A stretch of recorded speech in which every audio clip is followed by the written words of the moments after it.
दोस्तों, राधे कृष्णा। मैं नीलम तिवारी आप लोग का अपने चैनल राधे कृष्णा में स्वागत करती हूँ। उम्मीद करती हूँ आप लोग स्वस्थ होंगे, मस्त होंगे। भोलेनाथ की कृपा आप सभी लोगों पे बनी रहे।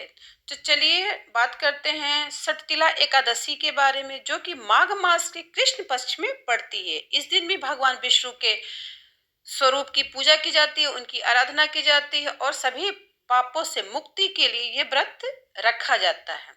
सटतिला एकादशी का व्रत 18 जनवरी 2023 को रखा जाएगा। माघ मास के कृष्ण पक्ष की एकादशी तिथि को सटतिला एकादशी का व्रत रखा जाएगा। इस दिन भगवान विष्णु की विधिवत पूजा करने से व्रत करने का विधान भी माना गया है। सटतिला एकादशी के दिन विधिवत पूजा करने से व्यक्ति हर तरह के पापों से मुक्ति को पा लेता है। इसके साथ ही रोग दोष और भय से व्यक्ति मुक्त हो जाता है। सटतिला एकादशी के दिन स्नान दान का भी विशेष महत्व होता है।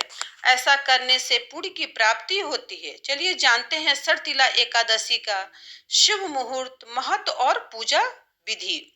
देखिए, जो सटतिला एकादशी का शुभ मुहूर्त है, माघ मास के कृष्ण पक्ष की एकादशी जो आपकी आरंभ हो रही है, वो 17 जनवरी 2023 दिन मंगलवार को शाम 6:05 पे एकादशी लग जाएगी। एकादशी की तिथि की समाप्ति होगी 18 जनवरी 2023 दिन बुधवार को शाम को 4:03 पे एकादशी तिथि जो है समाप्त हो जाएगी। उदया तिथि के हिसाब से ही हम लोग त्योहार सब मनाते हैं। तो उदया तिथि के हिसाब से अगर देखा जाए तो 18 जनवरी 2023 को सटतिला एकादशी का व्रत रखा जाएगा।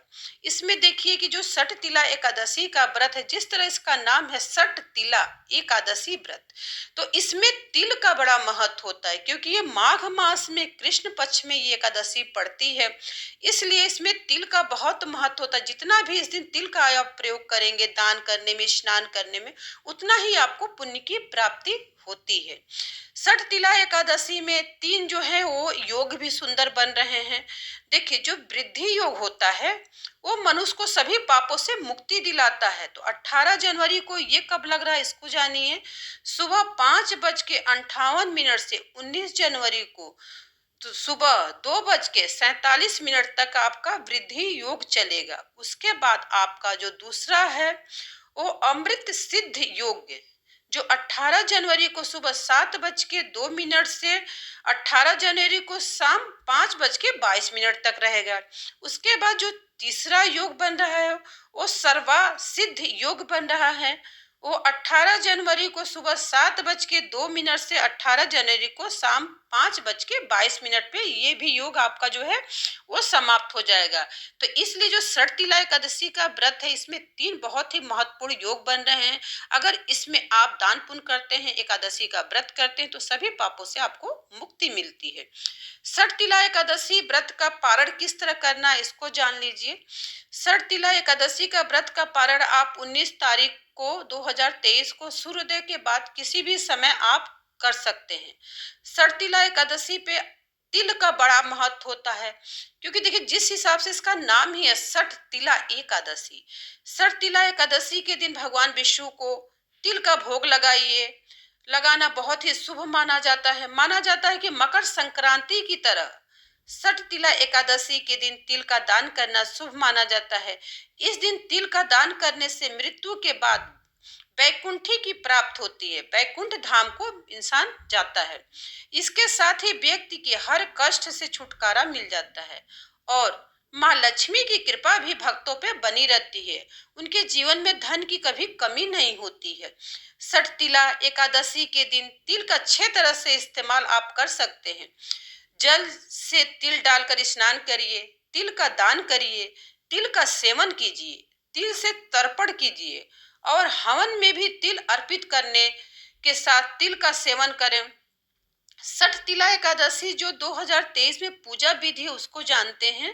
देखिए, सटतिला एकादशी के दिन सूर्योदय से पहले आपको उठना है, सभी कार्यों से आपको निवृत्त होकर स्नान आदि कर लेना चाहिए।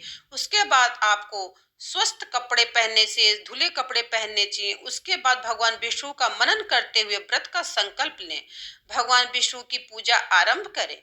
जल अर्पित करने के बाद पीले पुष्प, माला, पीला चंदन, अक्षत आदि चढ़ाएं। इसके साथ ही भोग में मिठाई के साथ आप तिल और उड़द की दाल से बनी हुई खिचड़ी इस दिन अवश्य चढ़ाएं। इसके बाद जल अर्पित करें। अब घी का दीपक जलाएं और धूप दिखाकर विधिवत आरती के साथ मंत्र का उच्चारण करते हुए विष्णु भगवान का पूजा करना चाहिए, चालीसा पढ़ना चाहिए और एकादशी व्रत की कथा अवश्य करना चाहिए। अंत में विधिवत आरती करके और भूल चूक के लिए आपको क्षमा अवश्य मांग लेना चाहिए। दिन भर व्रत करने के साथ रात में भजन कीर्तन करना चाहिए और रात के समय हो सके तो तिल से 108 बार ओम नमो भगवते वासुदेवाय स्वाहा मंत्र का जाप करते हुए हवन करें। दूसरे दिन नियमित रूप से स्नान आदि करने के बाद, दान करने के बाद, इसके बाद आप पारण आप कर सकती हैं। एकादशी के व्रत में आपको ध्यान रखना है कि किसी जीव जंतु की आपके हाथों हत्या नहीं होना चाहिए। और ये जो सठ तिला एकादशी होता है, इसमें अगर आप तिल का दान करें तो ये बहुत ही अच्छा होता है।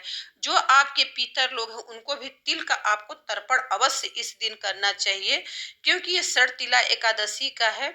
और इस दिन ये माघ माह चल रहा, माघ मास में जो होता है तिल का बहुत महत्व होता है।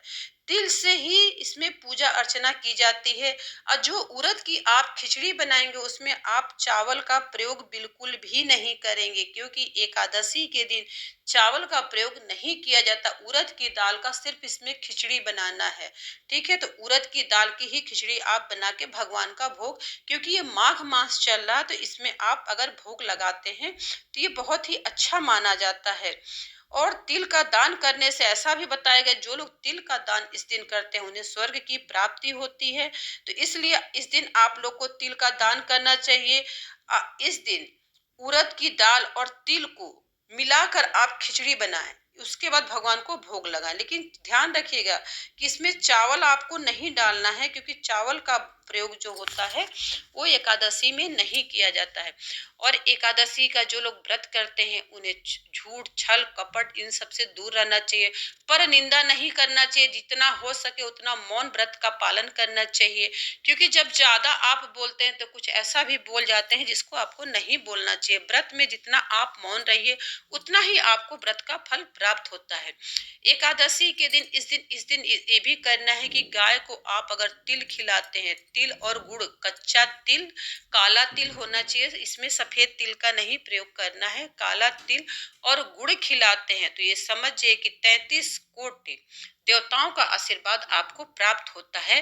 तो इस दिन आपको जो है गाय को तिल और गुड़ जरूर खिलाना चाहिए। अपने मंदिर में तिल का भोग जरूर लगाना चाहिए विष्णु भगवान के सामने। तिल और उड़द की खिचड़ी का भोग अवश्य लगाइए, क्योंकि माघ मास का ये एकादशी है। ये बहुत ही फलदायी एकादशी है, क्योंकि इसमें 3 योग भी बन रहे हैं। तो इसलिए इस एकादशी का जितना भी विधि विधान से आप पूजा अर्चना करेंगे उतना ही आपको अच्छे फलों की प्राप्ति होगी। तो इस तरह आप लोग को एकादशी का व्रत करना है, पारण करना है। उसके बाद आप लोग को तिल से ही, तिल, गुड़ और घी मिला के आप लोग को छोटा सा अपने घर में एक हवन अपने ही आप कर लेना है। उसमें बस विष्णु भगवान के मंत्रों का आप जाप करते हुए हवन को करिए, इससे आपको पुण्य मिलती है। और जो हवन किया हुआ धुआं है उसको आपको पूरे अपने घर में घुमाना है। उसके धुएं से आपके घर में जो होता है उसका शुद्धिकरण हो जाता है। तिल का जो धुआं होता है बहुत ही प्रभावशाली होता, अगर आपके घर में ऊपरी कोई बाधाएं हो वो भी शांत हो जाती हैं। तो इसलिए सठ तिला एकादशी में जितना हो सके उतना तिल का आप लोग जरूर प्रयोग करिएगा। और दान में जितना तिल दे सकते हैं आप लोग तिल का लड्डू बना सकते हैं, ऐसे कच्चा तिल भी आप दान कर सकते हैं। तो इस तरह आपको दान भी तिल का ही करना है। अगर आप लोग को मेरी वीडियो पसंद आए तो शेयर लाइक कर दीजिएगा, नए हैं तो सब्सक्राइब कर दीजिएगा। धन्यवाद जी।